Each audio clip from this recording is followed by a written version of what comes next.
Hello there. I wanted to talk to you today regarding fair wear and tear, or betterment and apportionment. At the end of a tenancy, you may believe that your rental property should be returned to you in the exact same condition as it was at the start of the tenancy, and unfortunately this is not the case. As the landlord, you're not entitled to end up financially or materially better off than you were at the start of the tenancy, or would have expected to be at the end of the tenancy. Why? Because of fair wear and tear.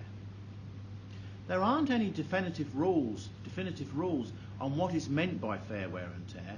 However, it can be explained as the deterioration or damage that happens to the property and its contents, fixtures and fittings by the tenant through normal and reasonable use.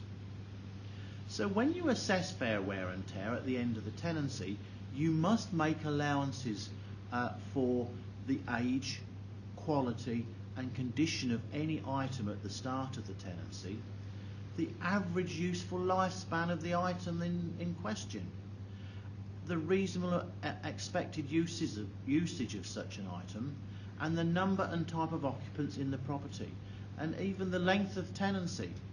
And to help you assess whether any damage is in excess of fair wear and tear, an inventory check should be completed and agreed with the tenant at the start of the tenancy.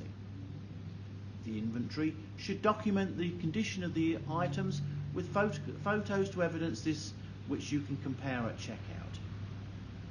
You should also keep receipts for all the items that you have purchased or invoices from any work that you have had done at the property for proof of age. This will help you cover all bases should you get into a deposit dispute with your tenant. Avoiding betterment and considering apportionment, if there is any damage that exceeds fair wear and tear, you must try to avoid betterment. Betterment basically is improving the value of the property. As mentioned at the start, landlords are not entitled to end up financially or materially better off once a tenancy ends. Any tenancy deposit deductions you take for damage must consider fair wear and tear and whether a repair or replacement is the most appropriate remedy for the item. And I'd like to just give you an example.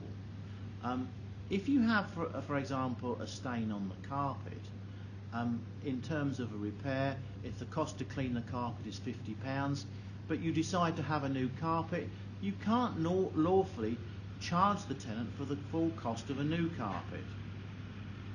The cost should be apportioned and shared between you and the tenant. So if the cost of a new carpet is £500, this should be apportioned as £450 to you and £50, which is the cleaning cost, to the tenant. Of course, if there is severe damage to the carpet, you may then well have to replace it.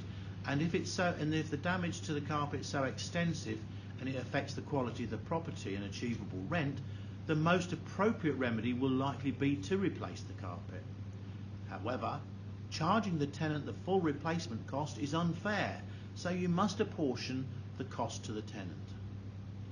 And there is actually a Betterment Formula which considers the value and lifespan of the carpet and splits the purchase cost over that lifespan.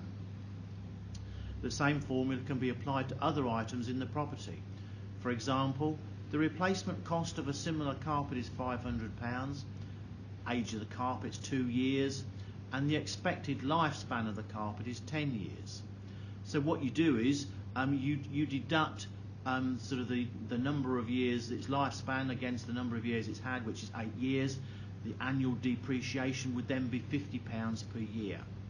The apportioned cost to the tenant would be £400.